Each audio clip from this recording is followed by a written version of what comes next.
Hey, everybody. Happy Wednesday. Welcome to True Crime Wednesday. You know, I forget sometimes because our community is such a great group of friends to introduce myself. But, we have had 3,000 new members join us and in the last month. Thank you. And so maybe it's time to remember to introduce myself. My name is Lori Hellis, and I am a retired criminal and family attorney. I practiced law for almost 30 years and left the practice retired to write. I wrote a book about Lori Vallow and Chad Daybell called Children of Darkness and Light. And I'm working on some new projects. I also wrote a book about divorce that you'll find up there called The No Nonsense Guide to Divorce. Um, so, and now we meet once a week to talk about true crime. And I'm also a veteran. I spent 20 years in the Air Force and the Air National Guard. And so I am wearing my veteran's sweatshirt today. Happy Veterans Day to all of you all out there as well. Thank you for your service. And so I wanted to say welcome to all our new members. And to kind of give everybody a little rundown about what we've been doing. One thing I wanted to point out is that we don't ask for super chats, donations, buy me a coffee, all of those things. There are links in our show notes if you so choose, but you are so welcome. It absolutely was my honor to serve our country. We don't ask for those. And when we were actively asking and soliciting for um, super chats and those sort of things, it was because we had a moderator who we were supporting and we were asking for her. She was having some health issues. So we don't do that. However, we do have a new project that I'm working on, and I'm going to talk a little bit more about that a little bit later. I did want to say that if you are somebody who has bought the Lori Vallow book, if you would like a book plate, a signed book plate for your book, please drop me an email, send me your address, and I will happily and gratefully send you one. Um, Now, I wanted to, first of all, say thank you very much because a couple of really generous people have sent me things recently, which is not something I'm used to. So, first of all, thank you so much for my University of Oregon uh, glasses. I'll be representing U of O, which is my daughter and son-in-law's alma mater rather than my usual Oregon. I did. Thank you so much, Kay Taylor. It was such a sweet surprise. My daughter got a really big kick out of them. She crowed a little bit and had to have her water out of it when she was here last a couple of days ago. And my daughter and son-in-law got a big kick out of it. So I'll be drinking out of that and giving it equal time for with my usual Oregon State Beavers cup because I'm a Beaver alum and my husband is as well. I also wanted to say thanks to Diane, you know who you are, for sending me a lovely box of Portos from Porto's Bakery. If you know, you know. So Porto's Bakery is a Portuguese bakery in down in the LA area. I think it's in Glendale, but my son-in-law and his family are huge Porto's fans, and his family lives in La Cañada, and so when I am down there, we often get Porto's, and it was a treat. So I had them over, and we had breakfast for dinner and enjoyed uh, the uh, the selection. What a beautiful selection of goodies from Porto's. They came frozen, and we baked them up, and they were delish. So thank you so much. I'm not used to getting these sort of things, and we don't really ask for them. So it was very sweet of you to think of me. And lastly, for those of you who know, I'm going to have my knee replaced in on December 2nd. And so we were just letting everybody know that we're not going to be having any shows in December because I'm going to be laid up. And sweet Susie Gay sent me two fabulous books. They're cute little quilt novels to read while I'm laid up. And this terrific little, oh, sorry, I just swiped myself out. And now I can't see you all. There you are. This really cute little uh, uh, bag, shoulder bag, for when I'm gimping around on my walker. She said it came in very handy for her to carry her phone and all the things that she needed when her hands were full with a walker. So it was so sweet of you to send me those things, and I really appreciate it. Susie, I am going to get deep into these books while I'm recovering. So, and that brings me crossbody bag, duh. I get too rattled because I'm not used to getting presents. So that brings me to a fun new announcement. Um, we have talked a lot about toxic grandmas, and I started thinking about the number of grandmothers that we have that are involved in true crime, that were involved in the unaliving of a member of their family, often because they wanted more control over their grandchildren. And the more I thought about it, the more I thought, maybe what we ought to be doing is talking about toxic grandmas while we do granny stuff. So I am going to begin offering on Patreon. And yes, this is going to be a pay to play offering, because it's going to take a lot more production than we usually do on our lives. But I'm going to be offering a series where we will be talking about toxic grandmas while we do granny stuff. And the very first thing is going to be a winter quilt, lap size winter quilt. So I'm working on that episode right now. And I will be making an announcement as to where you can find those episodes on Patreon, because I think it is going to be great fun. To do all kinds of granny things whilst we talk about bad grandmas. Somebody just asked about my Funko Pop. So up behind me, I have an antique typewriter, which is um, which is sort of a nod to my writing. I have this funny plate that says you will gain much wisdom and be very tired. It was a gift from my very best friend who I lost several years ago, when I finally, after years of infertility, found out that we were going to have my daughter. So it's very precious to me. And the Funko Pop up here, let me just grab her, is my spirit animal.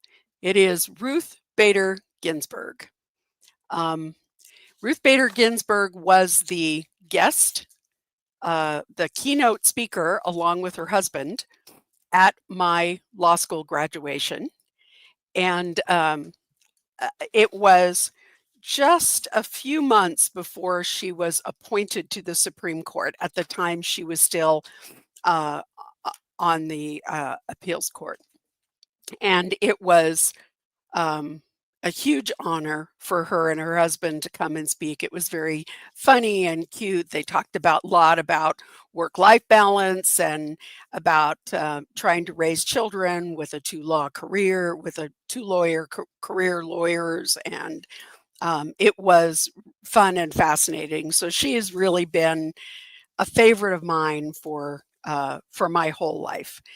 Um, Here is a little preview of our little our Granny Square quilt. These are paper pieced, and I'm going to be teaching y'all. For anybody who doesn't know how, we're going to learn how to paper piece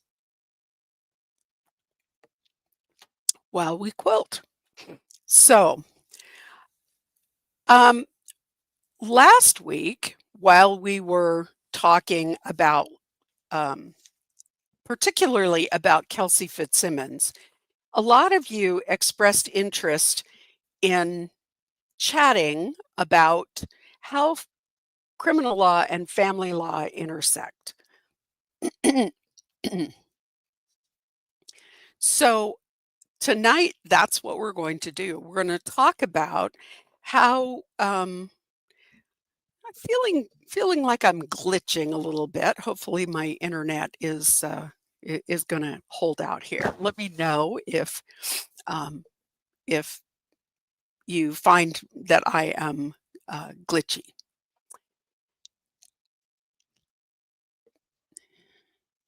Oh, somebody just made I'm sorry, I should never watch the chat while I'm trying to talk to you. Somebody just commented that there have been some great advances in joint replacement. That is very true. For those of you who know me, you know that I had a hip replacement about 2 years ago, and I had a really great recovery from that. I I couldn't have been happier with the way things went, and so I'm excited about. Hopefully, this recovery will go as well, and I'll be back to doing lots of the fun things that I like to do, like kayaking, and it'll hopefully I'll be back to doing that by the summer. So let's talk about where criminal law and family law come together. So one of the things that we talked about, oh, thank you, Jen, for asking. My husband, Carl, um, 2 weeks ago had a cochlear implant surgery, and he is doing very well. We live in Central Oregon, in the area where Bend, Oregon is, and we have great medical care here. It's a very desirable place to live, and so that we have a lot of great doctors who also enjoy living here. But there are some things that we don't have as much availability as others. And one of those things is a cochlear implant. And my husband had some health problems that meant that he just needed more attention in having this done. He is a retired Air Force fighter pilot, and one of the first things that happens is that your hearing goes because there's so much noise around jet engines. And so he had a cochlear implant last week. He is recovering very well and looking forward to having it activated next week. So we're keeping just I appreciate all of the good thoughts for us last week while we were getting that done in Portland. Portland's about 3 hours away from where we live. And so it's not a horrible drive. We did go over the day before because he had to be in surgery early, and but he was able to leave the same day, and we came home, and so things are going well, and it'll be great. For those of you who might not know about cochlear implants, although it is easier for people who have had hearing and lost it than for people who've never have been hearing before. Um, but there is a rehab process. So he's going to be working on that because you kind of have to retrain your brain on how to understand the sound impulses that are coming from the cochlear nerve. So, but thanks for asking. Um, yes, somebody in the chat just said we're both getting remodeled. That's what happens when you get to be our age. So, Um, and as usual, as it gets later in the day, my brain gets a little tired, so thanks for bearing with me.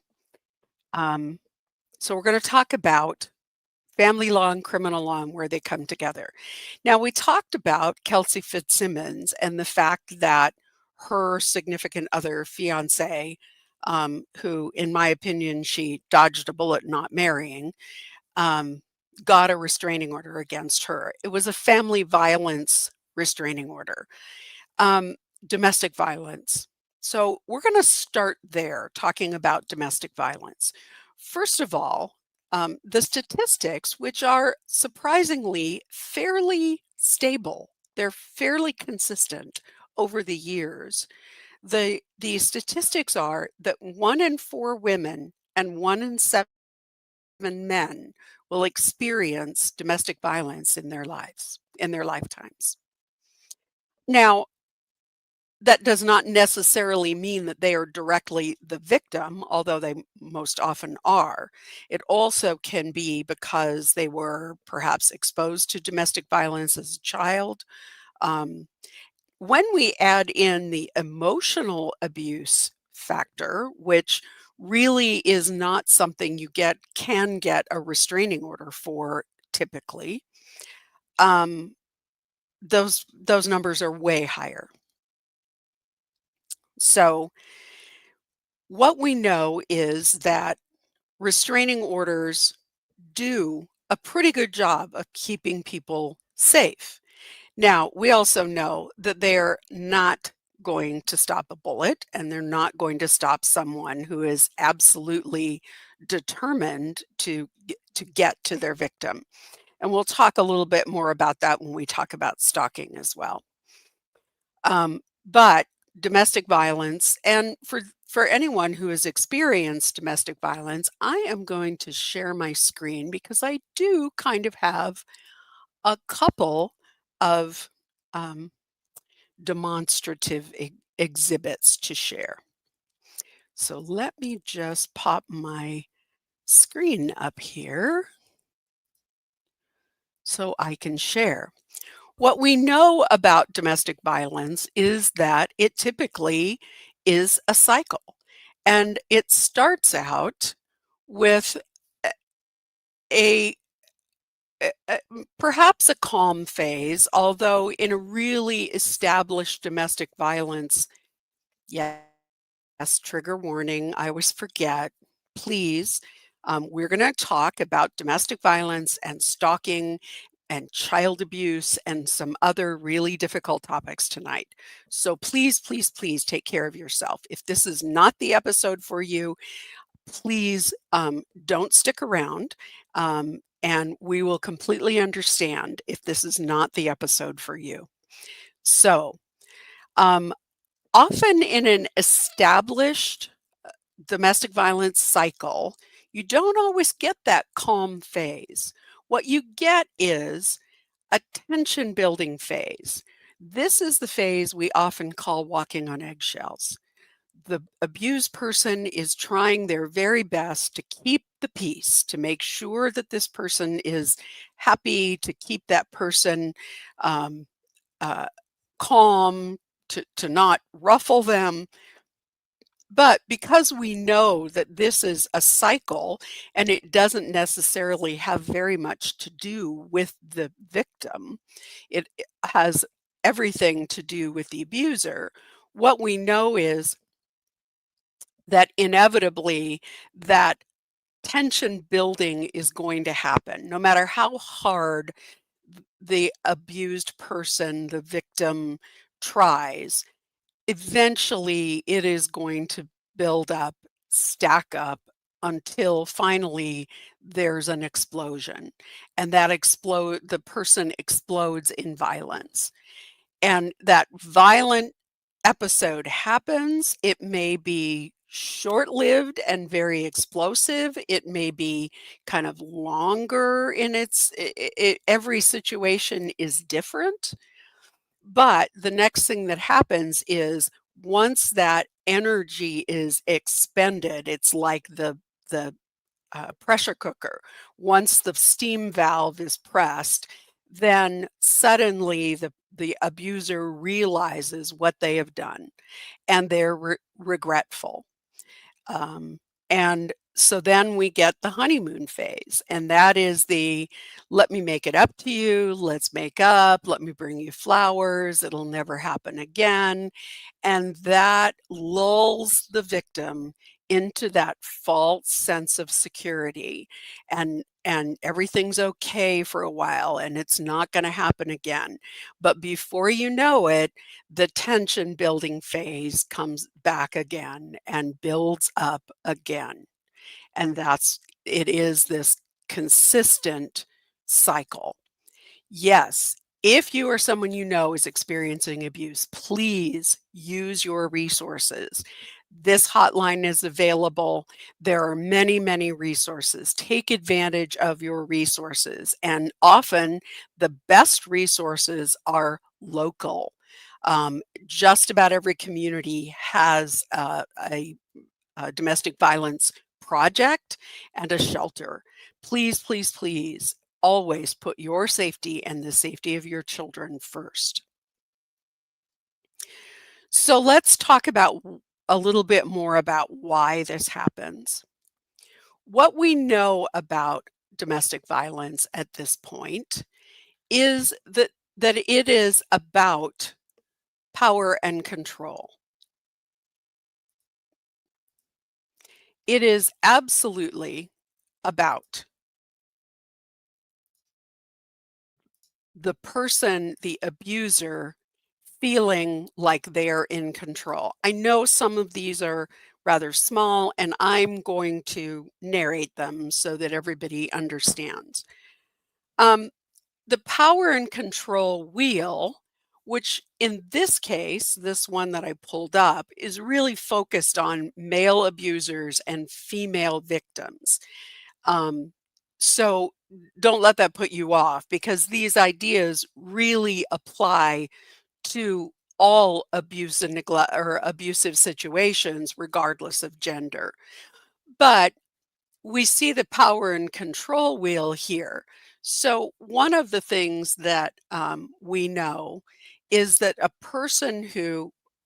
what we know is that at their heart, at the at the very center of their being, an abusive person is a person who is incredibly insecure and probably living with a tremendous amount of their own personal trauma. So, what happens in that regard is that when people feel powerless over their own trauma, they begin to try and control as much as they can. So they begin to pull things in under their little bubble of control, because that makes them feel safe and secure. They're not afraid. They're not anxious, because everything's under control. But control in everyday life is fleeting. I mean, nobody has complete control over every moment of their lives. And so what we see is that as things slide out of their control, they become more and more anxious, and that anxiety translates into aggression.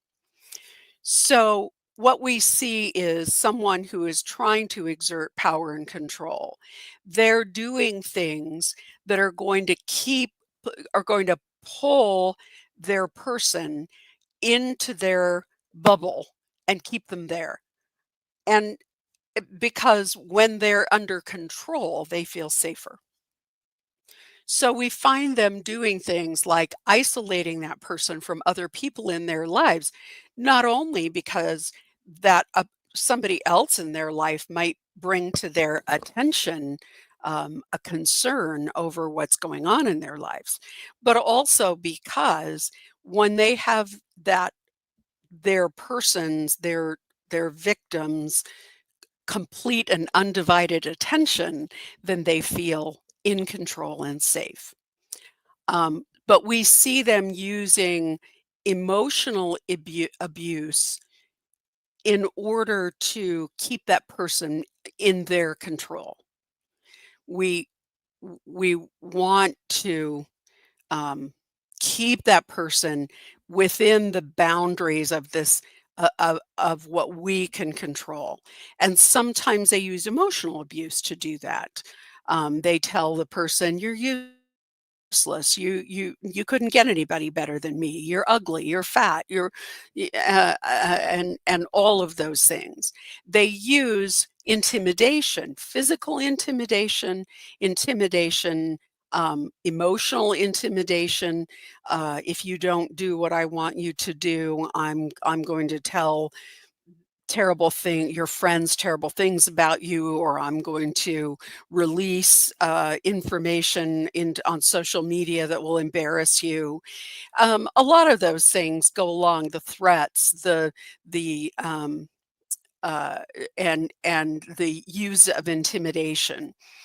And using male privilege, sort of the idea that because I'm man, I have ultimate authority, and that sometimes goes along hand in hand in situations where there's a religious component. So, claiming religious authority or scriptural authority over their victim.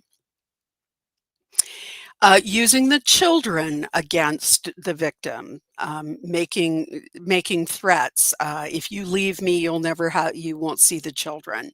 I'll take the children and you'll never see them again. I'll make sure that everyone knows that you're a terrible mother. I'll hurt the children. All of those things are things that abusers use as leverage. And economic abuse, having complete control over the money, over where all the money goes, over all the accounts. Um, Often the abuser comes home and brings their paycheck home and never sees it again because the controller takes charge of that and gives her an allowance, tells her what she can spend money on, all of those things. They all work together to pull the abused person within the control of the abuser. And because we know that domestic violence is about power and control, it's about this incredibly anxious, insecure person keeping everything within their control. And when things slip out, that's when the anxiety builds, that's when the anger builds, and that's when the explosion happens. So, um, y- y- sometimes knowing these things and understanding them helps us to assess our own situations. So it's important to think through those things. Now, what we know, and I try very hard never to sugarcoat this, what we know is that when the abuser is attempting to get out is the most dangerous time. Please, please, if you are in that situation or you know someone who is, come up with a plan. Um, it is so important that you have a plan. Now, there are many organizations who help with these sorts of things. And in your local area, it is very possible that there are financial grants that can help you as well. The Violence Against Women Act, which has been it is a federal act that has been in existence for the better part of 20 years, maybe a little more, and has consistently been renewed by the legislature, allocates money to states to help with domestic violence programs. And one of the things the states often do is they have grants. This is money you do not have to pay back to help people who are fleeing domestic violence get out safely, rent an apartment, go somewhere where they can't be found, change their identities, those sorts of things.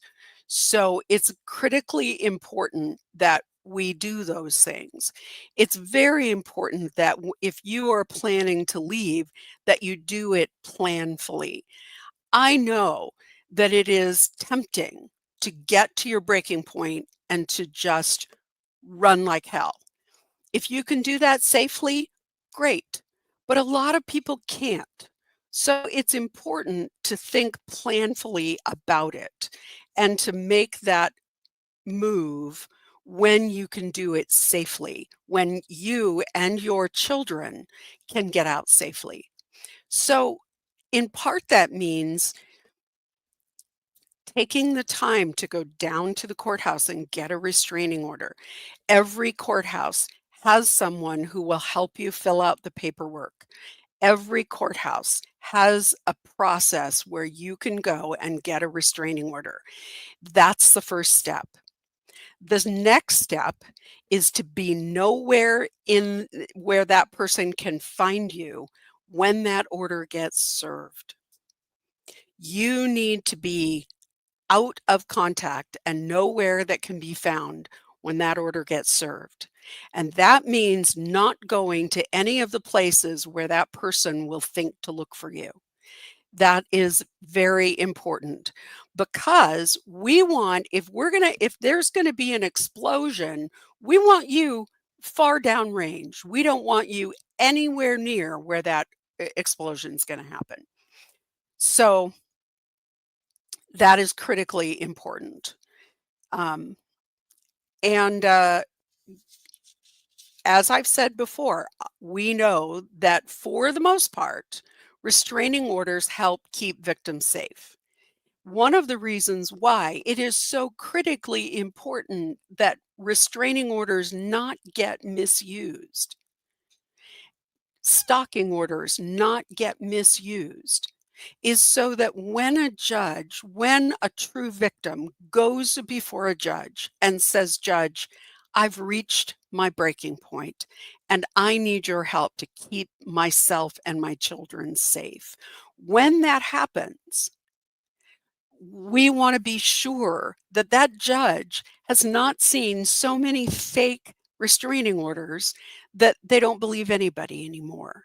So it's critically important that these orders not get misused for whatever reason, whether it's the upper hand in a divorce or keeping somebody from saying things about you online.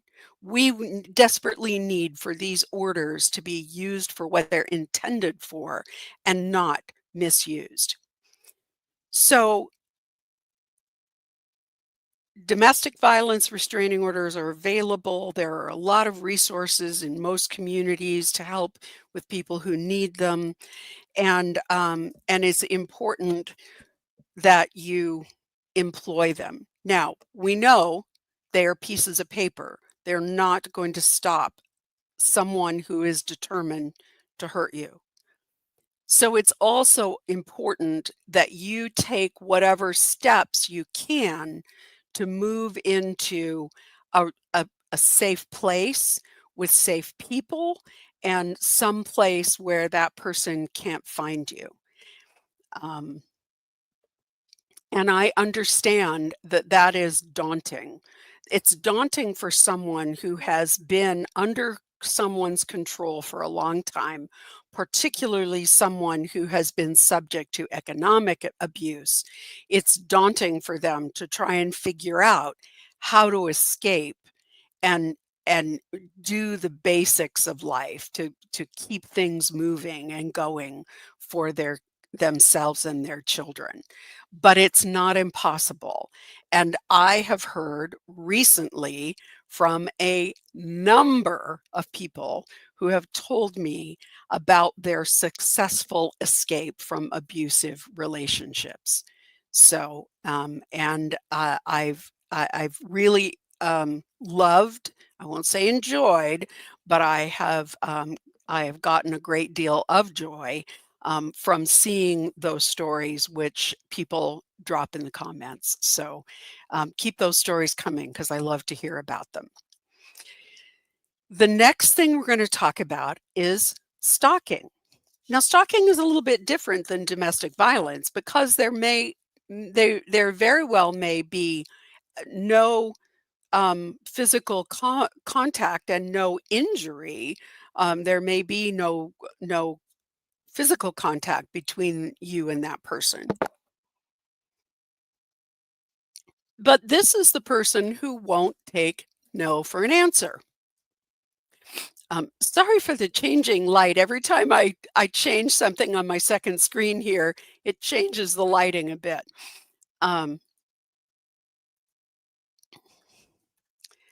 so what we know about stalking is a little bit different than what we know about domestic violence.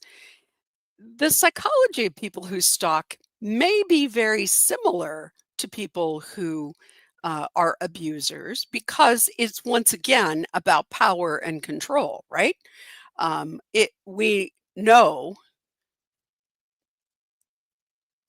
Sorry, my computer's getting ready to update, and I didn't really want it to do it in the middle of our stream. So, hopefully, it says later tonight. So, I usually set it up to do it after midnight, but this would be the one night the computer would get a mind of its own. So, what we know is that these people have the same power and control issues, that they are this have the same sort of issues about being having power and being in control over someone.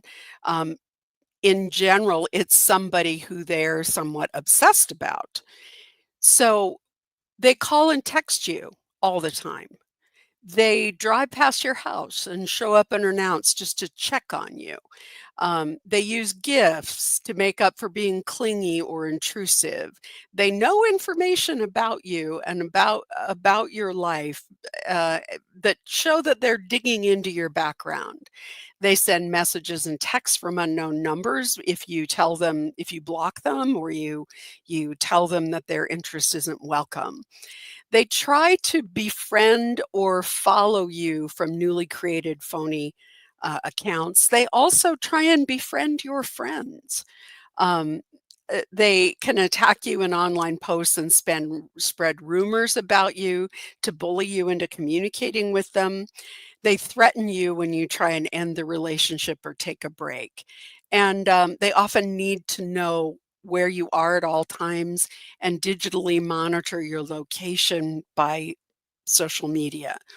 So these are dangerous folks. These are folks who can escalate because they're experiencing obsessive behavior and obsessive thoughts about you. So getting a stalking order really is about going to a judge once again and explaining to a judge, this person is subjecting me to a lot of unwanted contact. This person is making threats against me potentially or making me feel uneasy. He's watching me all the time.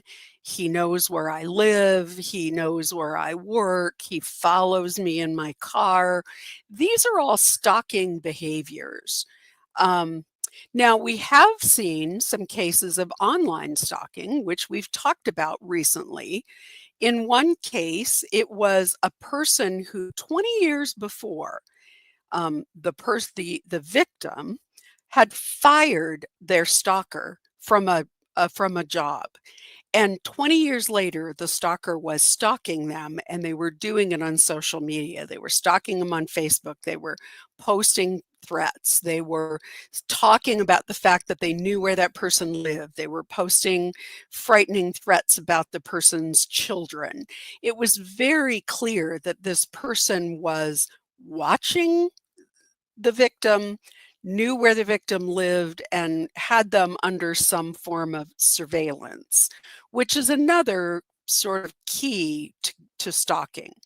So even though that activity was happening primarily in social media, the judge still agreed that it met the the definition of stalking, and the victim challenged the stalking order, saying that what he was doing was engaging in free speech. And the US Supreme Court said, no, it is not free speech when you are threatening a crime.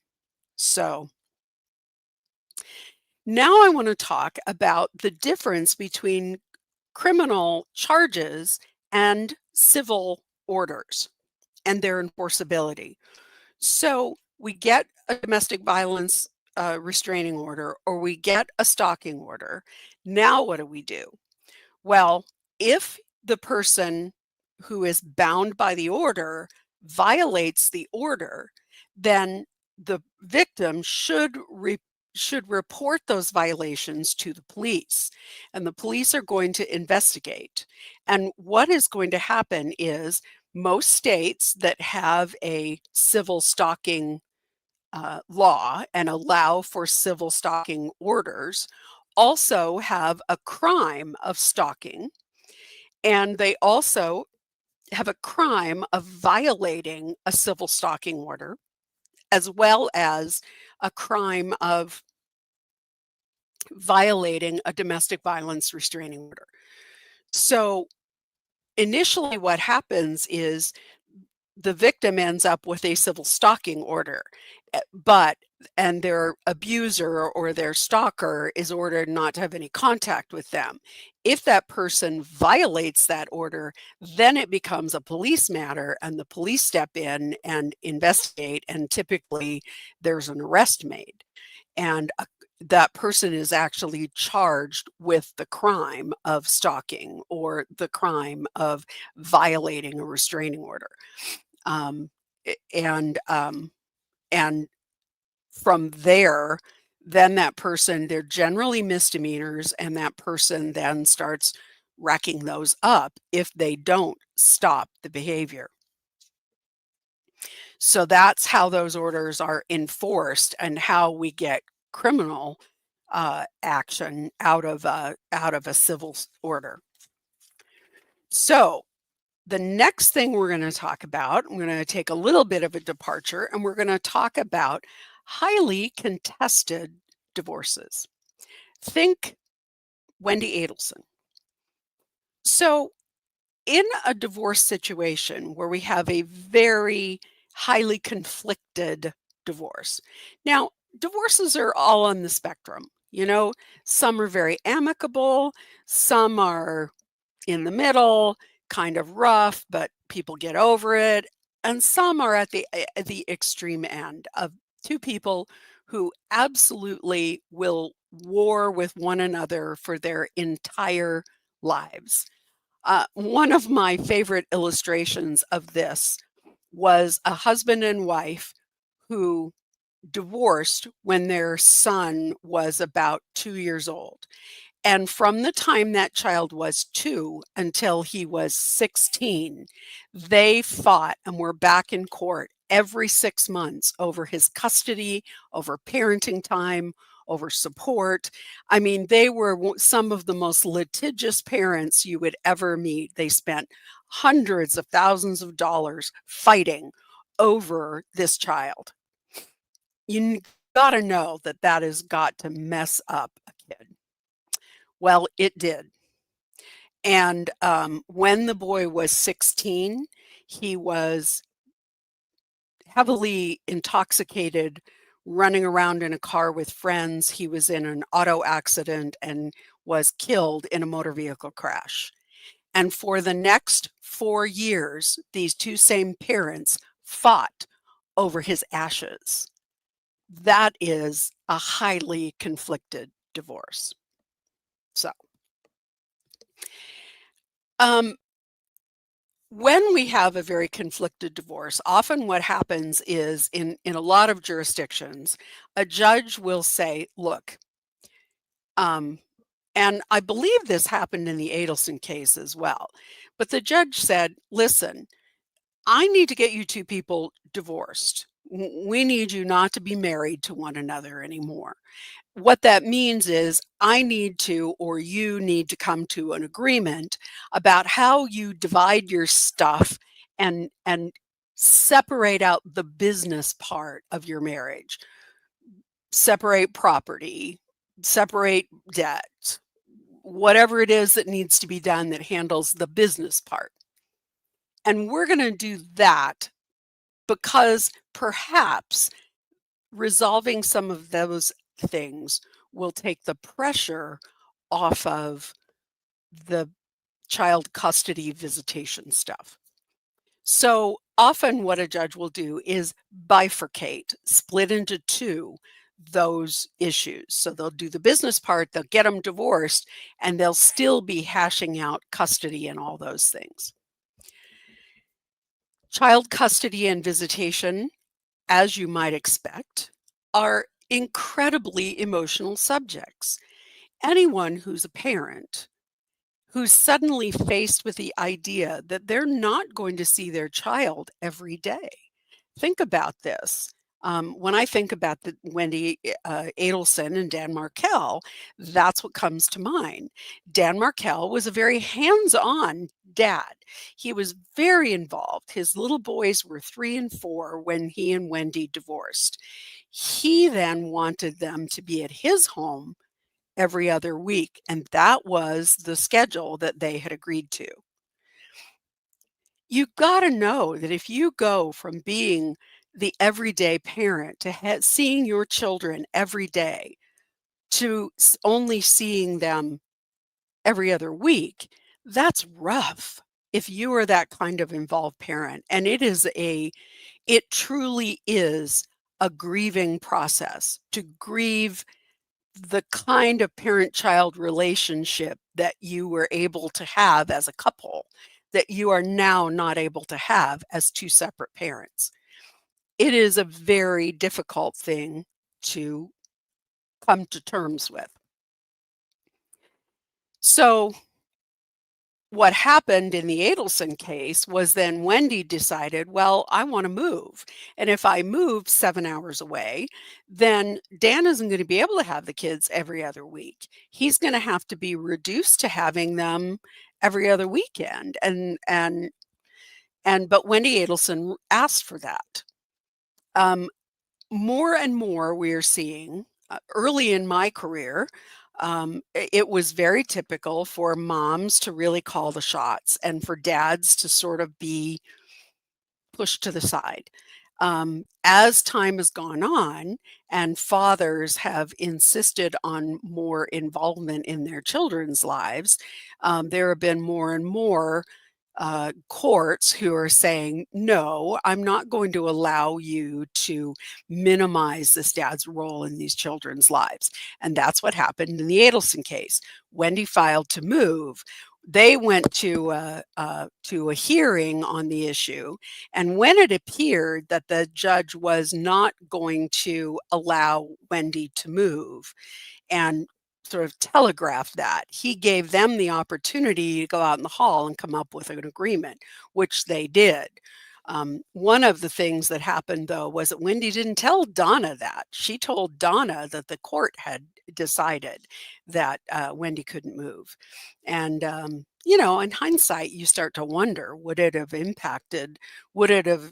made for a different outcome if it hadn't been Donna thinking that judge from Podunk, Tallahassee, couldn't tell her what to do. So what we see in a very highly conflicted divorce case is that the judge there are different legal standards depending on where we are in the courts and in the law. So in a civil divorce family law case, the judge has to ask, first and foremost, what is in the best interest of the child? Now, in most states, there is kind of a list in the statute of considerations that the judge should consider, like the child's connections to the community, whether or not there's medical treatment within the community that the child needs, the child's ability to have relationships with extended family, the connections that the child has to school, whether or not the child needs any sort of specialized school or specialized medical treatment, and a whole laundry list of other considerations. But ultimately, the judge has to make the decision based on what is in the child's or children's best interest. And And that means leaving out what's in the parent's best interest, stepping aside and saying, ma'am, I don't care if you really feel like you want to move to South Beach. What's in your children's best interest is that they have an ongoing and close relationship with their father. And that's not possible if you move a 7-hour drive away. So that is always the paramount concern, is always what's in the child's best interest. So that legal test changes if we're talking about children who are involved, who are the children of parents who are involved in criminal activity. So here's my story about that. I was appointed to represent children in a case, and here's what happened. The parents were manufacturing hash oil in their apartment. Hash oil, the manufacture of hash oil requires some incredibly volatile chemicals and substances. And as a result of their manufacturing it in the garage of their apartment, it was like a townhouse with a garage. They caused an explosion that was so intense, it knocked that apartment, that townhome, off its foundation. Both parents were badly burned in the explosion, and their 3-year-old child was singed. Her eyebrows were singed, her hair was singed, but she wasn't burned as badly as the parents. She had a few small, superficial burns. Both of the parents received 2nd and 3rd degree burns to their arms, the father to his neck and one side of his face. So the parents were immediately taken to the hospital. They were ether fumes. Yes, I was trying not to get too specific about it because we don't really talk about methods and around here. But there are very volatile compounds that are involved in making hash oil, in concentrating THC into hash oil. So the child was removed and was placed into a foster placement while the parents were in the hospital. So when the parents got out of the hospital, they wanted their child back. So now the child is in foster care. So let's talk a little bit about what happens when CPS gets called. So Child Protective Services was called. This is clearly an emergency situation. They file a petition for wardship over the child, and there is an emergency shelter hearing. This is a fairly common, typical practice across states. So, I'm talking in generalizations at this point.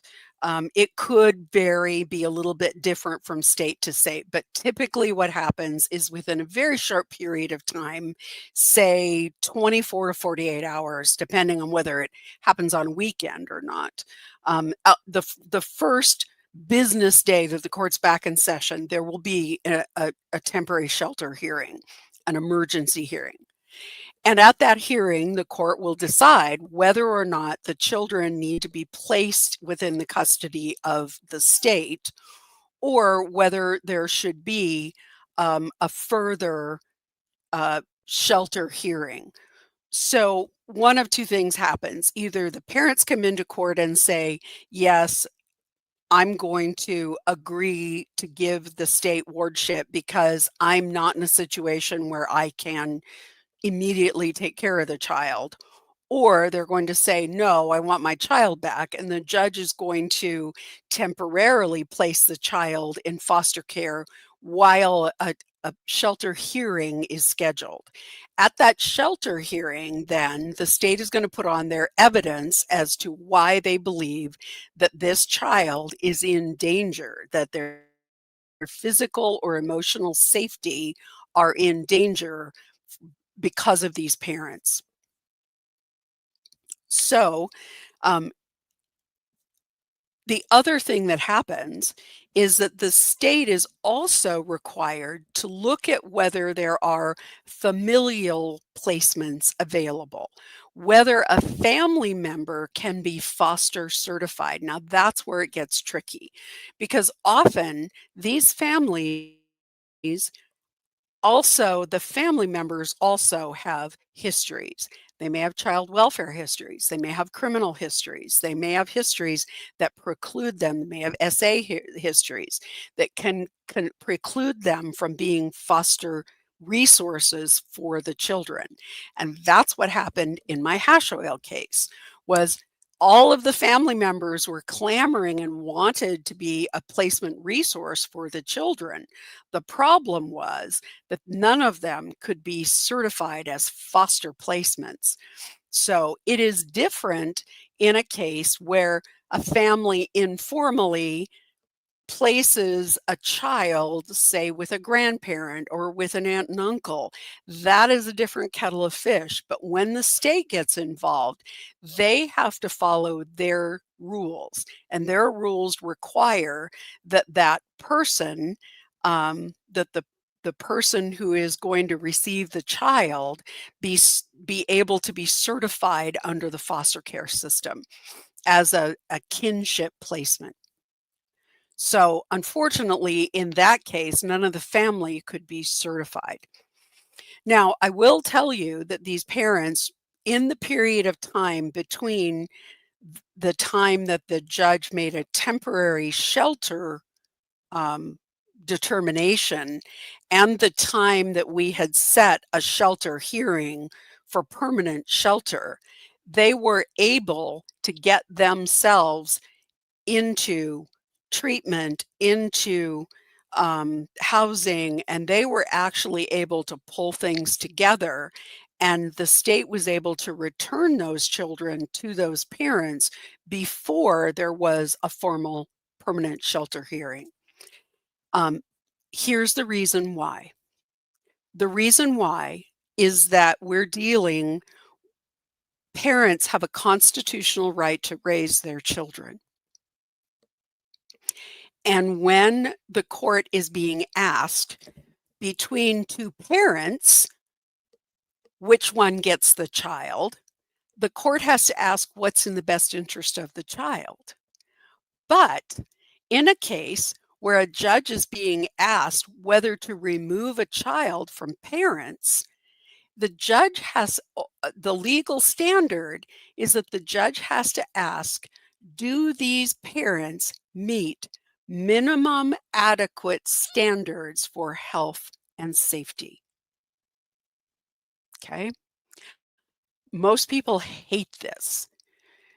People hate that this is the standard, but it does make a certain amount of sense because we're not deciding between two equally qualified parents. We're deciding between the state and the parents. And in that case, they have constitutional rights. And generally, what happens is if the state comes in and if the state comes in and says, we believe that your children are a threat, their health and safety is a threat, either physical or emotional health and safety is at risk. And here's all the reasons why we believe that. If a judge says, I believe that returning these children, these parents are not meeting minimum adequate standards and returning these children would put them at risk, then the court can order that they become wards of the state. But the parents have to be given an opportunity to remediate all of those issues. So typically what happens is the state comes in and says, allow us to offer you services so that you can become safe, adequate parents and meet these minimum adequate standards.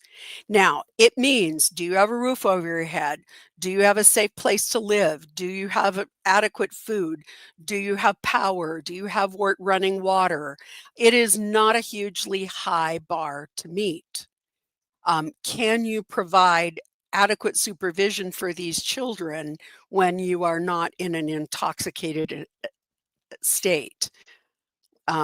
Can you remain clean and sober? It's not a high standard. And I understand that those of us in the community find that a frustrating standard. And it is the reason why we often have third and fourth generation children who are in this system. When I retired, one of my last cases was a case where grandma had been a foster child, mom had been a foster child, and now my client, who was 16 and pregnant, was a foster child and gave birth while she was in foster care. And so I was now looking at fourth generation of women who had been in the foster system. And that is a deeply ingrained, very difficult system to break.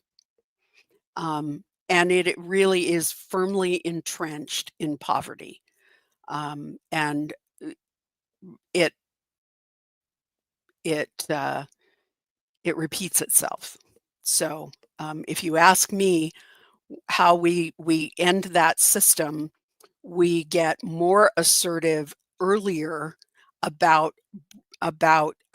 front-loading services for young families, and we deal with the issue of poverty because that really is at the heart of a lot of our problems within the child welfare system. So, oftentimes when parents are involved in criminal activity, children are removed, but they are often also returned once a parent can prove that they have gotten whatever it was that was putting the child at risk under control. There are a lot of great programs courts are putting into place. There's a lot of court systems have family drug court, which is where they bring the parents who have substance abuse issues into a very closely monitored court, a program that is very closely monitored by the court, in which they participate in drug and alcohol treatment, participate in vocational programs, participate in getting low-income housing, participate in mental health services, and a lot of other sorts of supports. And in return, their families are reunited and their criminal charges can be dismissed. So there's a lot of great programs out there that are family drug court, mental health court, that are trying to address these issues that are not easily addressed by the law. The law really isn't set up to address people's mental health and substance abuse issues.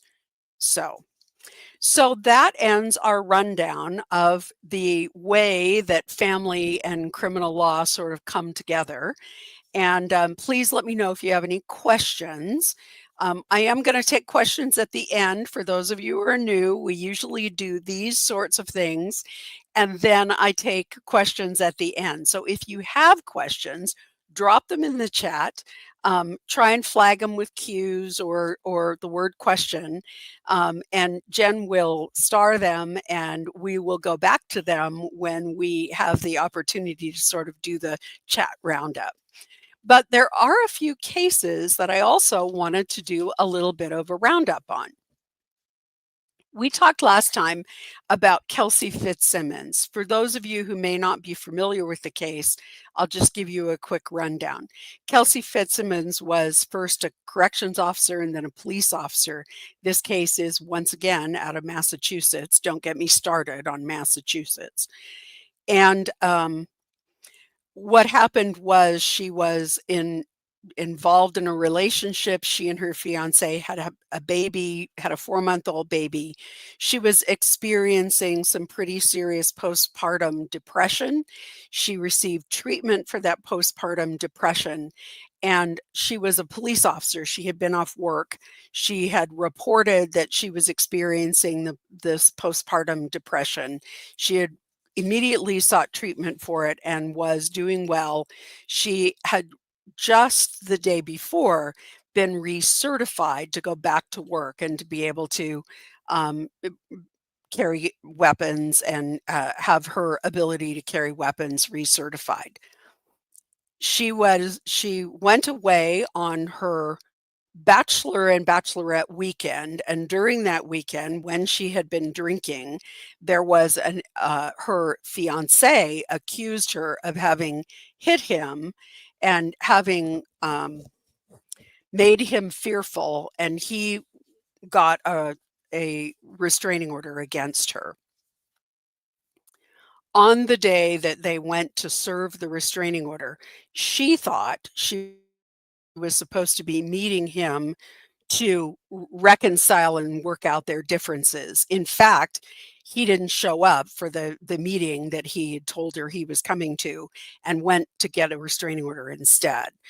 And when she got home, she was taking care of the baby and was actually sitting on the couch breastfeeding the baby when the police knocked on the door, and they were there to serve the restraining order. The restraining order also required her to turn the baby over to them because the judge had ordered custody of the baby to the father.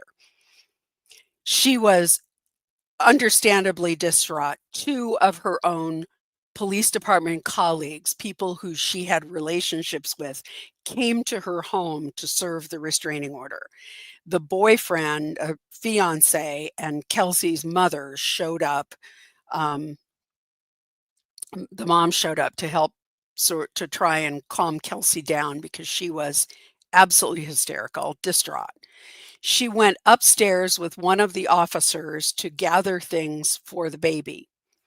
The police officer reports that she stepped behind a door, came out with her weapon, and pointed it at him. The area that they were in was a loft area that didn't have a door, so there's a problem there.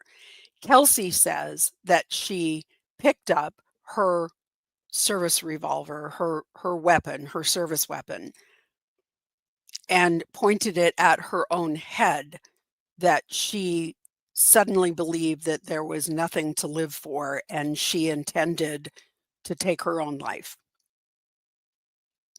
The police officer yelled at her to drop the gun, and when she didn't drop the gun, he shot her in the chest, point blank. She was able to be airlifted to a hospital where she spent almost 60 days in the hospital, having multiple surgeries on her collapsed lungs, her lacerated liver, her broken ribs. And while she was still in the hospital, she was indicted for attempted murder. Well, take that back. They went to the grand jury, and the grand jury refused to indict her on attempted murder, but did indict her on assault with a deadly weapon. When she went to court, the judge ordered very stringent release rules for her to be released on bail. She had to wear an ankle monitor. She had to blow into an alcohol monitor several times a day. And she was restricted on house arrest except to go to medical appointments or to go to court. So she met with her parole officer. They gave her the device that she needed to blow in every time the alarm went off, and it didn't take very long for the parole officer to realize that because of her injuries, it was very painful and difficult for her to blow into this device. Her attorney filed a motion to have her parole terms modified, and the judge not only denied that, but put her back in jail and said, if you can't comply, you're back in jail. Her attorney then filed an appeal with the appellate court asking for to appeal the bail decision based on the fact that they didn't make accommodations under the Americans with Disabilities Act based on Massachusetts law. A single appellate judge didn't apply the right standard and upheld the court's ruling. Now they have appealed to a full panel of the SJC, the Supreme Court of Massachusetts, and the SJC has accepted it on an expedited basis, and the full bench will hear it. The defense filed their brief with the court on the 10th of November, and the prosecution has a deadline to reply of the 25th of November. It is possible that the SJC could make that determination based only on the briefs that have been submitted, but they also could ask for oral argument. So, Melanie Little, attorney Melanie Little, has been very closely following this case. She has a great series on Kelsey Fitzsimmons, and she is also encouraging her followers to support Kelsey. There is a Give, Send, Go fund that has been set up for her. So it's good news. The last time we talked, we didn't know that the SJC was going to take it up on an expedited basis. So that is really good news, and we'll be following that one. But we have some case roundups coming up on stuff that is coming up in January, and there's a lot of it. So take a drink of water, take a deep breath, hang on to your hat, and we're going to go through all these. A lot of these are cases that have been bumped out into the new year. So let's talk. The first one is a case out of Arkansas. It is Teresa, with a very strange spelling, Collins, and Brittany Collins. Or Teresa, yeah, it may not, oh yeah, that's right. I'm sorry. They're all starting to run together. Teresa Collins, who is the wife of Shannon Collins. He was an Arkansas National Guard member. We have a couple of missing National Guardsmen, and this is one of them. Her husband, Shannon, has been missing since March of 2021. And she and her daughter, Brittany, her adult daughter, Brittany, are suspected in his disappearance. His body has not been found, and they have not been charged with murder. They have been indicted on federal wire fraud charges for using and collecting his VA benefits after he went missing. But that case is still under investigation. It is set for a hearing on or a trial on those federal charges on the 20th of January. That's in federal court, so it won't be live streamed, but we will follow up on that. The next case we have is Lindsay Clancy. So for those of you who might not be familiar with Lindsay, she is accused of murdering her 3 children while she was in a bout of postpartum psychosis and then jumping out the window. She is paraplegic as a result of those injuries. Her defense team filed a motion for a change of venue recently. Now, this is yet again Massachusetts case. She is represented by Kevin Reddington. He also represented Dr. Turk, whose case we watched, as well as he represents Jennifer McCabe in the Karen Reed case. And he also represented Penelope McGee. Penelope McGee was found not guilty after her ex-husband, Andrew Savitz, collapsed with a heart attack during an argument, and the state charged her with murder because he had a weak heart and lots of health problems, and they had an argument and he collapsed and later died. Kevin Reddington represented her and she was found not guilty, ironically, in a bench trial to Judge Beverly Cannoni, who was the judge in the Karen Reed trial. Back, however, to Lindsay Clancy. Lindsay Clancy is set for trial on February 9th of 2026. However, her attorney has recently filed for a change of venue, so it is likely that trial is going to be delayed. Next, we have Jennifer Gledhill.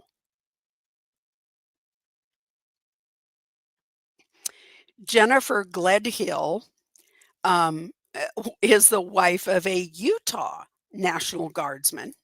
His name is Matthew Johnson. He has been missing again since, I believe, 2021. His body has never been found. However, Jennifer Gledhill confessed to her lover over text message that she shot Matthew while he slept. She claimed, quote, "He wasn't a person anymore. He wasn't Matt." Who does that sound like? Yeah, Lori Vallow. We're in Utah again, folks, just in case you hadn't noticed that. She told her lover that she took his body and buried it in a shallow grave somewhere out in the Utah wilderness. Jennifer Gledhill's parents were also arrested for helping clean up. The investigators found a large quantity of blood under the carpet in the master bedroom, which would suggest that her story that she shot him while he was asleep might be true. So she is set for trial December 8th through the 17th. And we will be watching that one carefully for a lot of obvious reasons. It bears a little bit of resemblance to Vallow Daybell in her claiming that he was not himself anymore. Also, I found it interesting that the pictures of her mother bear a resemblance to Janice Cox in terms of that, heavily overstyled, big hair, heavily made up Utah grandma. So we will keep an eye on that. It is set for December 8th through the 17th. The next case is one we've been following for a while, and that is the case of Maya Millette. She, again, has been missing since 2021.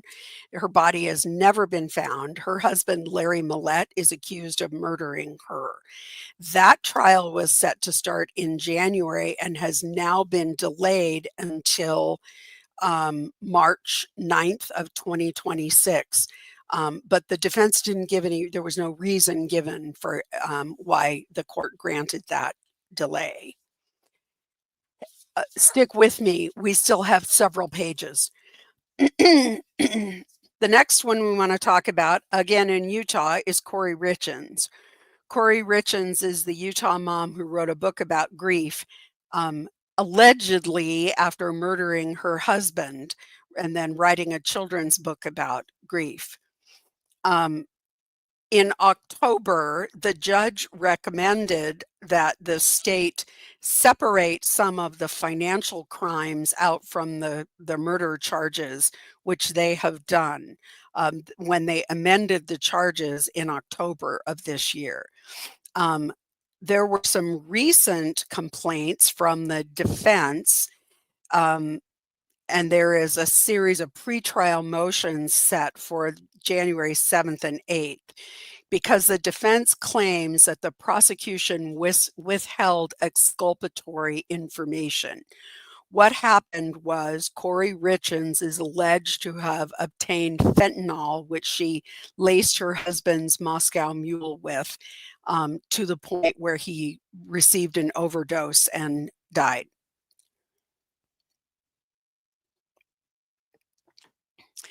The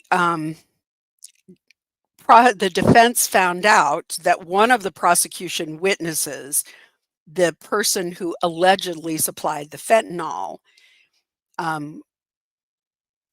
told a different story when he was deposed. He initially said that he had supplied the fentanyl. Now he claims that he was detoxing at the time and that he never gave, and that he was confused, that he never supplied the middle person with fentanyl, that what he supplied was oxycodone or Oxycontin. And the defense is claiming that that is exculpatory information because it would tend to prove that the state was wrong. However, or that Corey Richens didn't do it. To me, that seems like a pretty thin argument because it he died in the home in the middle of the night of a drug overdose, and Corey Richens it's been proven that Corey Richens was attempting to get the drug that he died of the overdose from. Now, whether or not that the drug came from that particular supplier and they can link that up, that's a link in the circumstantial evidence chain. So that's going to be something that a jury is going to have to grapple with. If they can't make a clear a clear circumstantial evidence chain, then that may be harder for them to prove. However, it doesn't really exculpate Corey Richens. It doesn't prove that she didn't commit the crime. So they are set to hear pretrial motions on January 7th and 8th, and she is set for trial in February. As it stands, she is set to start jury selection on February 10th. And the trial is supposed to start on February 23rd. That one I am certain is going to be live streamed. It has been very, very popular, very of great interest to the greater community, and so I'm sure it will be live streamed. Yet another case from Utah, and yet another toxic grandmother, and yet another parallel case with the Vallow-Daybell case, and that is the case, the Restelli case. Matthew Restelli and Catherine Restelli were married. They had children together, and they were separated. Matthew Restelli, they had been living in California, and Catherine Restelli went to Utah to stay with her mother and took the children. She has confessed and has pled guilty and is due to be sentenced shortly. Oh no, she has been sentenced. Sorry, wrong case. She has been sentenced she pled guilty to luring him. She pled guilty to murder and conspiracy because she lured him to Utah under the pretense that they were going to get back together. Her brother, Kevin Ellis, was waiting for him and shot him, claiming that it was in self-defense. Sounds like the Vallow case. He then positioned a knife next to Matthew Rastelli's hand, claiming that he came in wielding a knife. The odd part about it was that the knife was located next to Matthew Rastelli's right hand, and he was left-handed.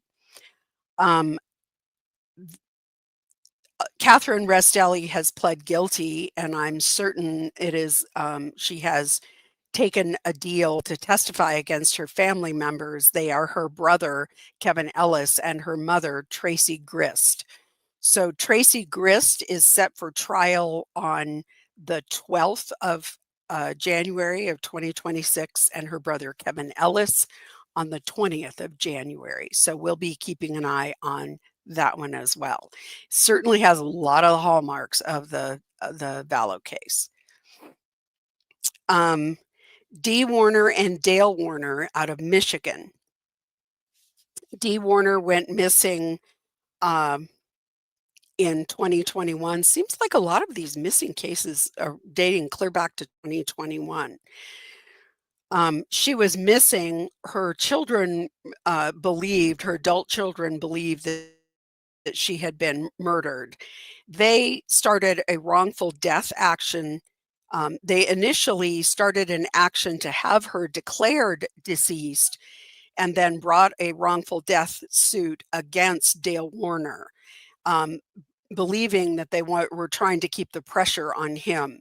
Then in 2023, in November of 2023, even though they had not found Dee Warner's body, Michigan, the state of Michigan, charged Dale Warner with her murder.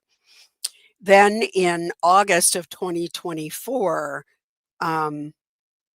her body was discovered in a storage tank on Dale Warner's property.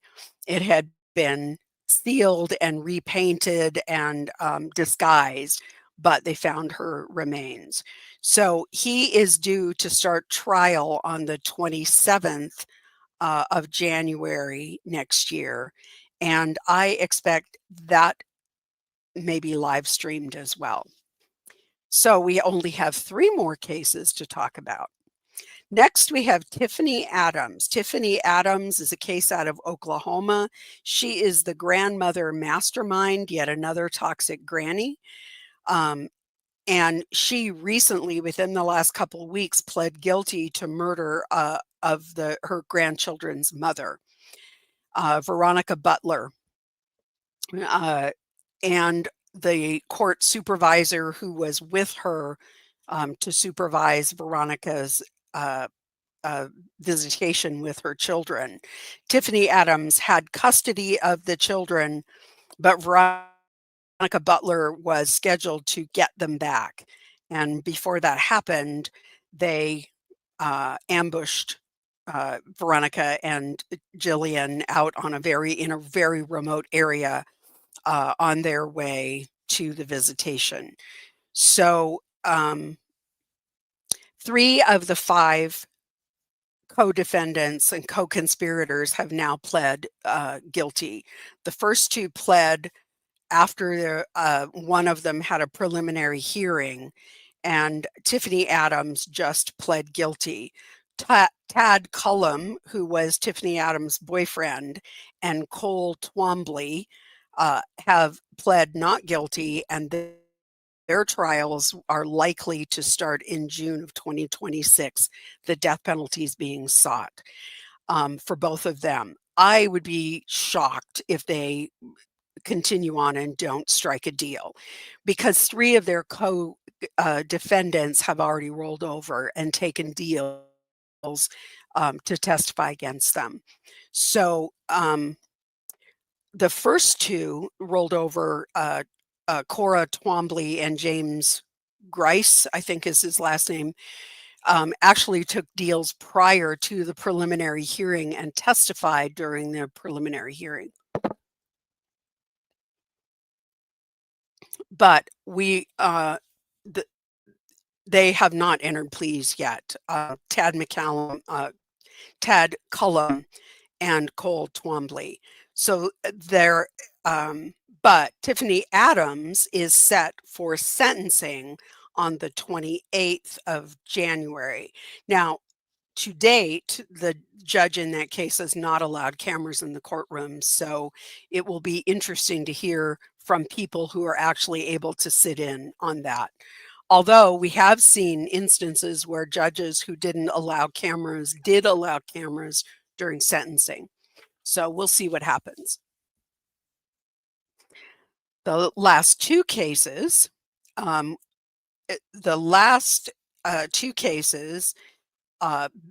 Barry Morphew is set for an entry of plea on January 12th. He's out of Colorado. Now, Barry Morphew is accused of killing his wife, Suzanne. He was originally indicted and arrested for her murder, and then the charges were dismissed with prejudice when Suzanne's body had not been found and when the prosecutor had committed misconduct for which that prosecutor got disbarred. So he was rearrested after Suzanne's remains were found while law enforcement was looking for somebody else. And the autopsy showed that she, in her bone marrow, had traces of the chemical that was used as an animal tranquilizer that he had in his home. So the court stopped allowing live streams after someone on YouTube violated the rules. And so there will be no more live streams on Barry Morphew. The judge did say he has yet to enter a plea, and his defense team keeps saying, oh, there's so much evidence, we're still trying to go through the discovery, we can't properly advise him. But the judge said that he must enter a plea on the 12th of January, even if it is a not guilty plea that he later changes. So the judge isn't going to allow for any more delay. He will need to enter a plea on January 12th. The last case is a case you all asked me to continue to cover, and that is the case of Derek Rosa. Derek Rosa is a 13-year-old who killed his mother. He is being tried as an adult. Some things that have come out recently are pretty hard to hear. He said he wanted to be Jason from Friday the 13th, and the stabbing of his mother was just 1 hour before Friday, October 13th of 2023 started. He Googled the best place to stab someone and whether or the best, how to cut someone's carotid artery. He took photos of his mother's body and he posted photos of his bloody hands on social media. The defense started out by claiming that his stepfather could have also been a suspect, but it was proven that he was out of state at the time and had a proven alibi. Derek, this happened in 2023, so he is now 16, may even be 17 at this point. And he is set for trial as an adult on the 26th of January. Jury selection will start on the 20th. So we've got a couple of cases that look like they're going to start on the 26th of January. And we'll be having lots to cover in the new year. So while Jen starts putting questions together, I'm going to give you a few reminders. Please, if you have not subscribed, please do. Please like this video. It helps the algorithm. You all know all those things, so I'm just reminding you. Melanie Melanie Little, let's not confuse her, says It's only polite. It's like wiping your feet on the welcome mat when you come in to hit the like button. So please do that.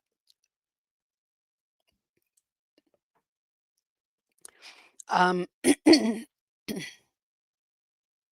do want to remind everybody to keep a lookout for our new Patreon Toxic Grannies series.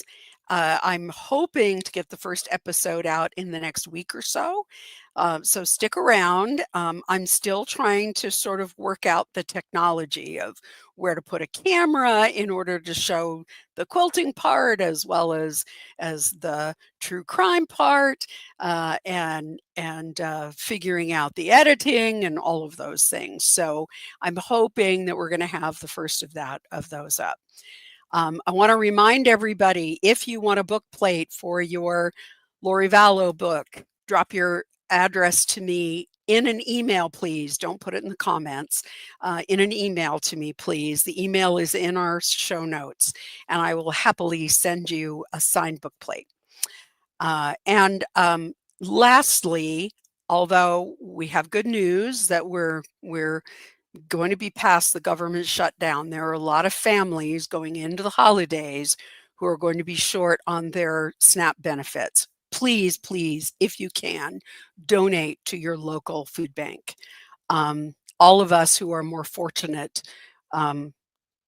from those to whom much is given, much is from them, much is expected. So please, if you have a little bit to give, don't send it my way. Send it to the local food bank. We will be doing the same. So,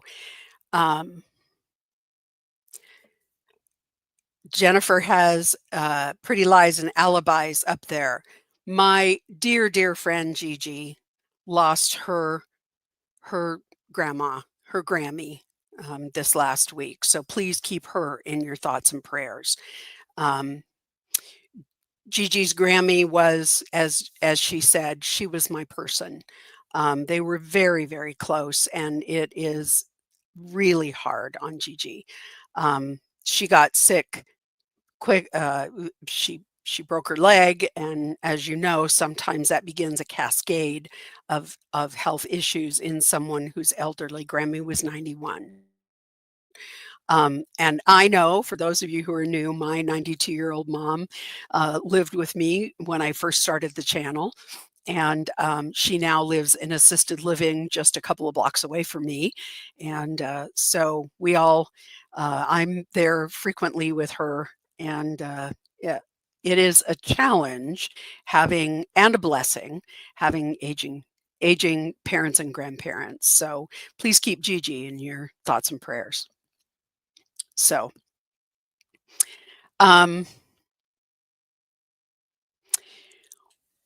moments in trading.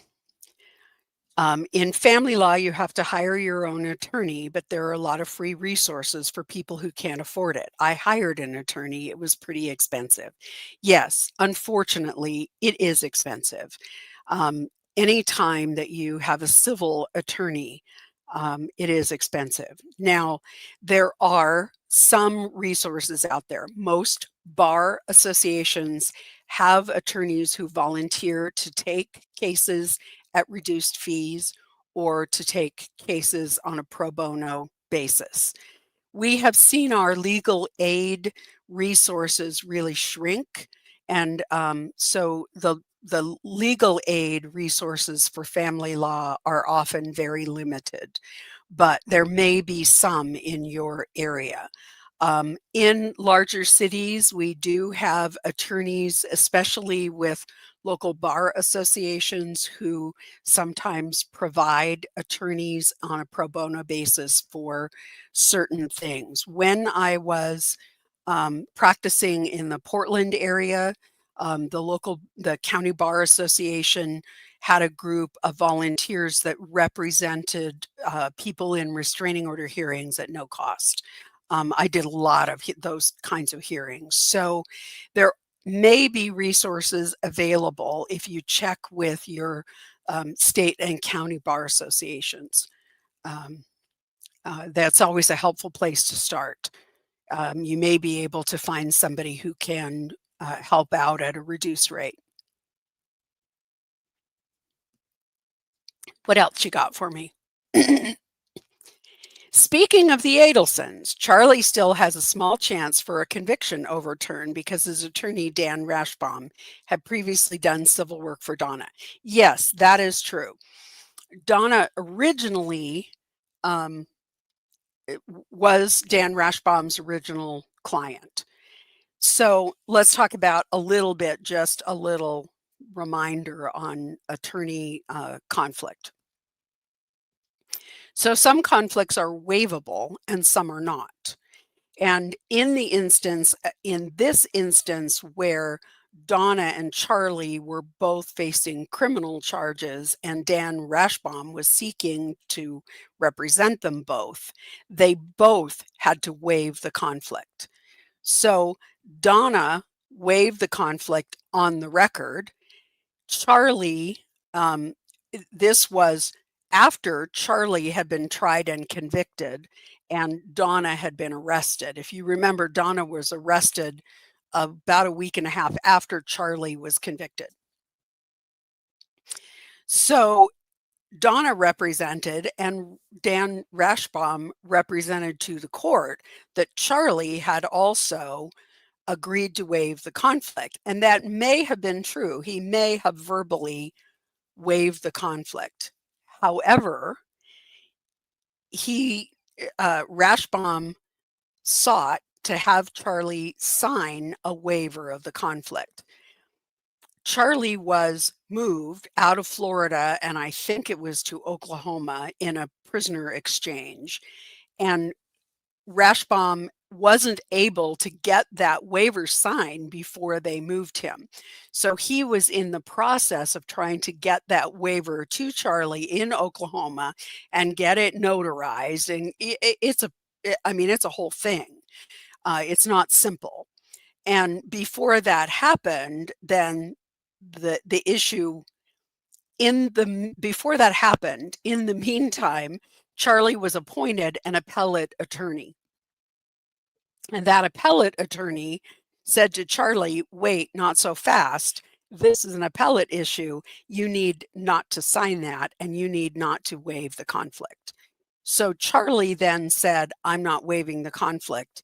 And Dan Rashbaum was then tossed off of Donna's case before it went to trial. And that's what slowed things down. They actually had a different group, and they also were conflicted out. So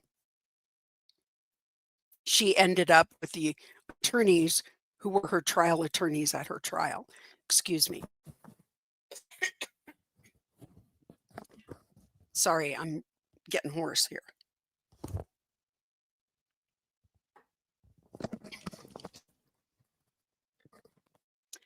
So it is possible that could be an appellate issue. I suspect it is not going to be an appellate issue because at the time that Charlie was represented by Rashbaum at trial, it was Donna's conflict to waive, and she waived it. So I'm not sure it's a great appellate issue, but it could be. So what else you got for me? This reminds me of Andrea Yates a bit. She also had PPD, but at the time people didn't take it seriously. I think that's the story. Yeah, you're talking about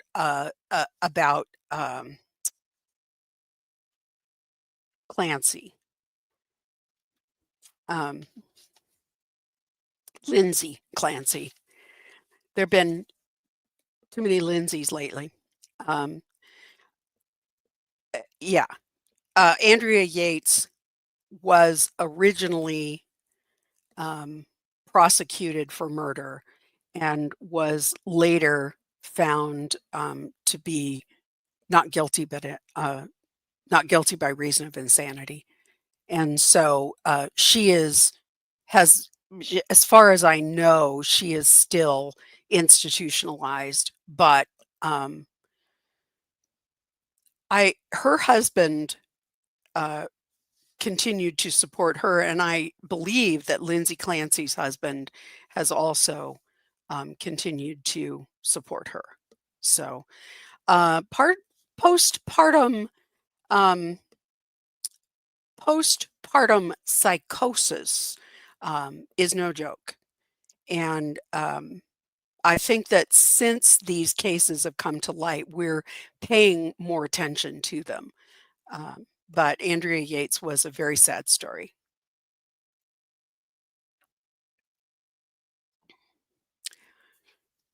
Hello, Autumn.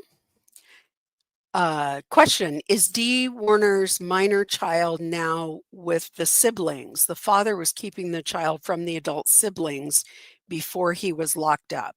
Yeah, I believe so. I believe that the child is with the adult siblings. The last I heard, that was the case. So good question. Can a minor be considered insane at 13 legally? Well, this is a good question. She opines. Yes, a minor can be considered insane, legally not competent. I'm certain that his attorneys are continuing to pursue that as his only real line of defense. We're talking about Derek Rosa. And yes, a, a, a child can be insane. It's interesting that some of the mental health diagnoses that are in the DSM actually don't apply to someone who is under 18. They can't be given that diagnosis unless they're an adult. However, that is not the case when it comes to whether or not a person is mentally competent. So he could be considered legally incompetent to stand, to have been incompetent at the time that the crime was committed. Yeah, that's a good point. I'm sure his defense is pursuing that as best they can. It doesn't necessarily, from what we hear, sound like he was a particularly competent young man. Hello, Leah.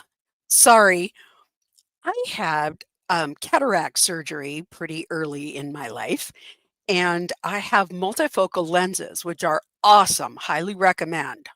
10 out of 10. But there is a certain distance at which they don't focus as well, and it just happens to be where the screen is when I'm on a live. So I don't know if you mentioned it. I've been here, but my headphones disconnected. But the recent court papers on Michael Vaughn that have come out have been absolutely gut-wrenching and horribly sad. Yeah, we didn't talk about this case tonight, but we will in the future.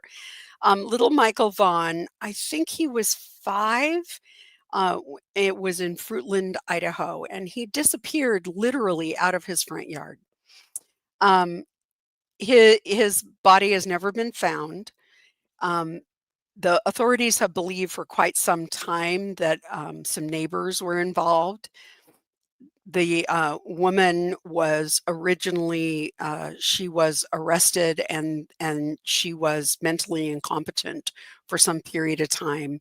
She those charges were then dropped, and but he recently, the husband in that case was in that couple was Monkey, they called him, Michael Vaughn. The husband was recently arrested, charged with his murder, and it appears that the wife will be charged as well. She's in prison on unrelated charges. He was in federal prison on unrelated charges and due to be released. So they charged him before he was released. So, and he's currently in custody. That arrest just happened very recently. So that is a developing story. Quick correction. Kevin Reddington didn't represent Penny McGee, Larry Tipton. Oh, you're right. Larry Tipton represented her and currently represents Brian Walsh. Thank you for that correction. Larry Tipton and Kevin Reddington are both very well-known criminal lawyers in Massachusetts. So my mistake. We do not want to to not give credit where it's due because Larry Tipton did a bang-up job for Penny McGee. So thank you for that. I am always happy to be corrected because we want things factual, and you don't hurt my feelings when you correct me.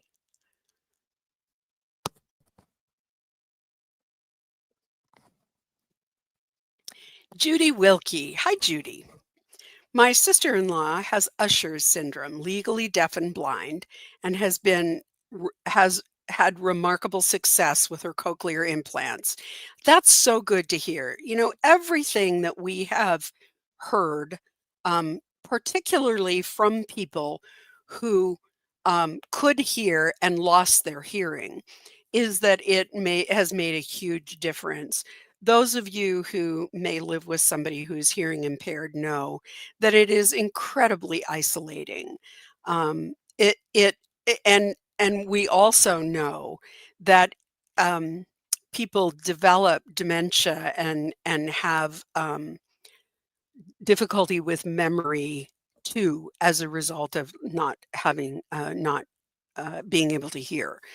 It's very isolating. I know for my husband, so many of the things that I would love for him to be able to do are just beyond what he can do because of not being able to hear and understand what's going on. A good example is I play pub trivia, and he would be wonderful at it and add so much to our team.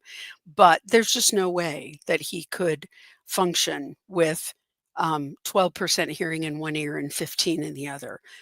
Even hearing aids don't help when it gets to that point. So we're really excited and encouraged. Everyone who he's been able to talk to has raved about the improvement in their lives as a result. So I do know that there are people, particularly people who have never been able to hear, who have been profoundly deaf since birth, who have found having cochlear implants more challenging.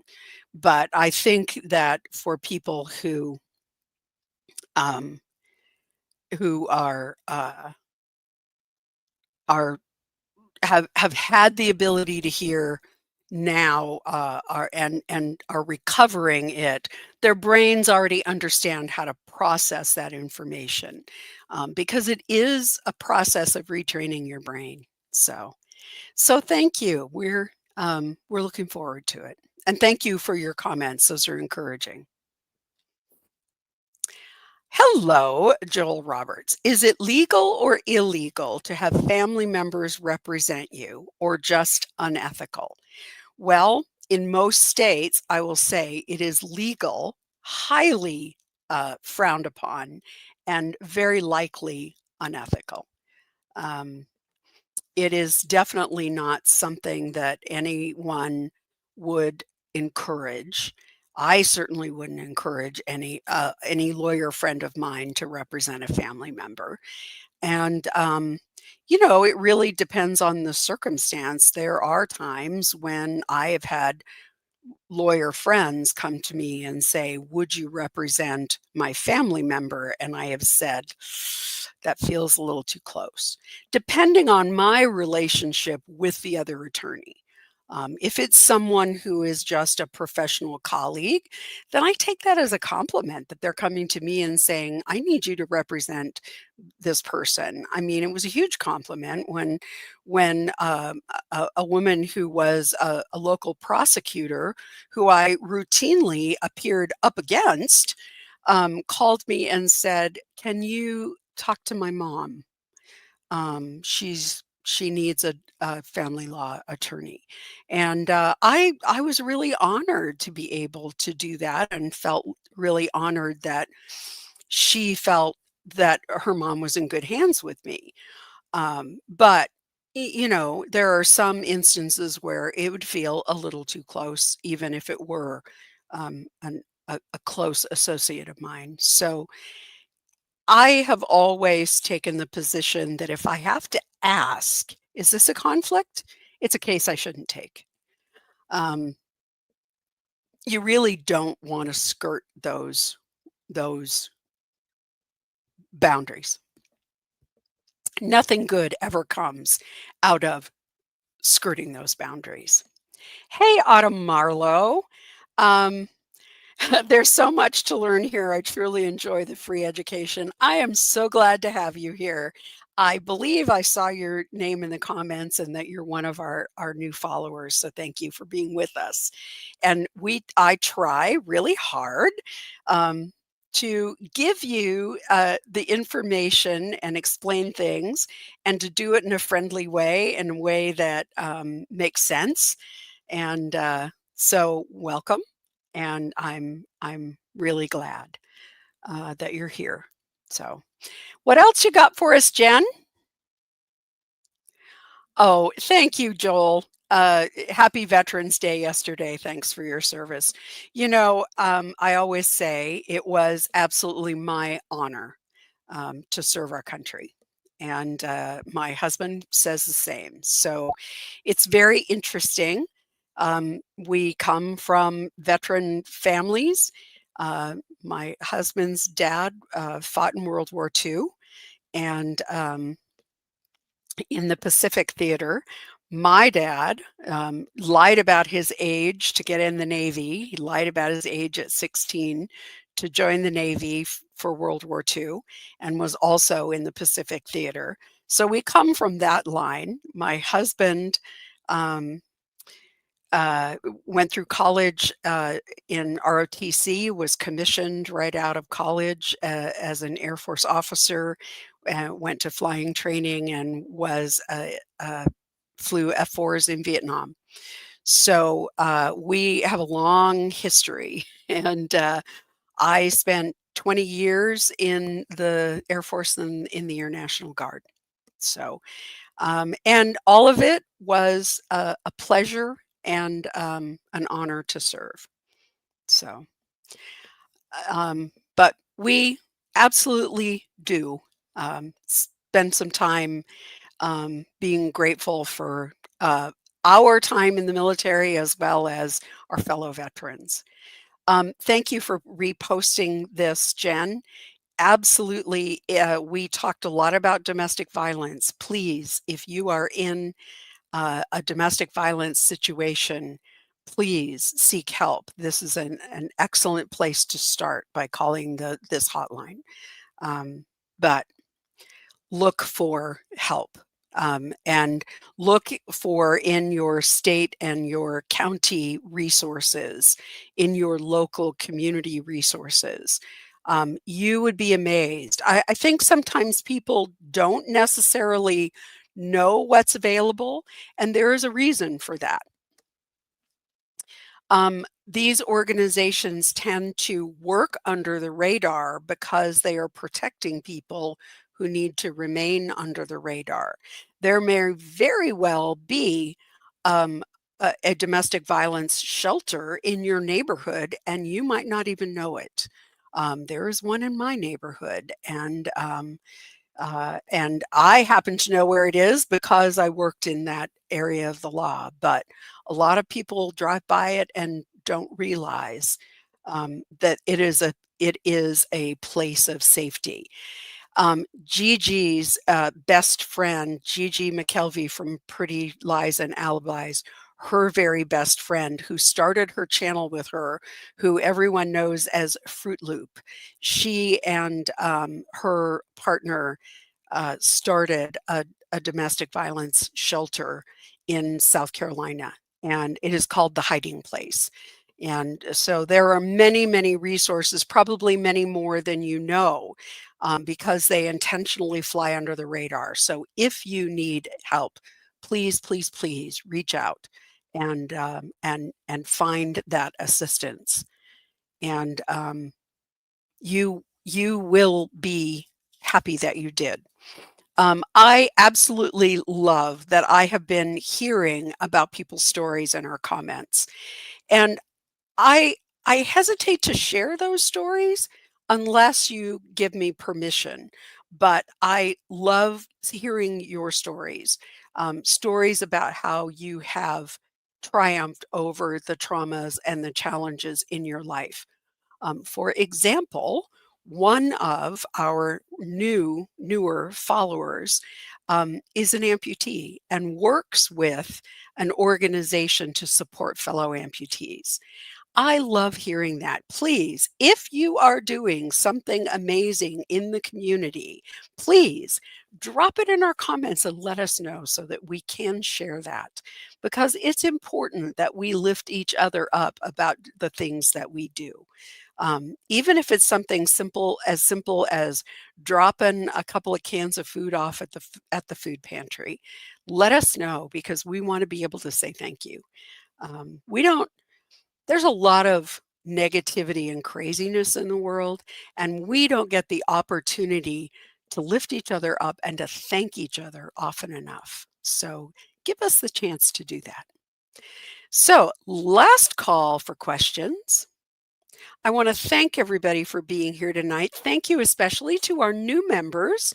I'm excited to get to know all of you all, and I'm excited that we're going to be starting some new adventures, especially some Patreon episodes on toxic grannies while we do granny crafts, granny stuff. We're going to quilt and we're going to crochet and we're going to bake, and I can't wait. It's going to be super fun. To do all those things while we talk about toxic grandmothers. So join us for that. Look for announcements and links to the new Patreon channel. So last call for questions, and then we'll wrap up for the night. Thank you, too, for all your support, all your kind words. Once again, thank you for the very unexpected and unsolicited gifts. I appreciate you all. Please don't ever think that you need to send me gifts. We do this because we enjoy the community and we are having a great time getting to know all of you all. Thank you, Jennifer, for being the moderator with the mostest. I appreciate you more than I can ever say. And so we're going to say goodnight. We're going to be back next week, and we're going to continue on our Wednesday night lives until I have my knee surgery, and then we'll be off for December.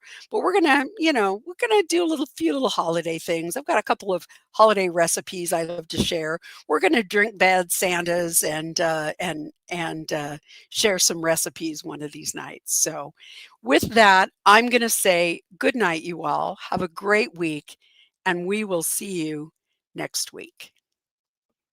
Good night.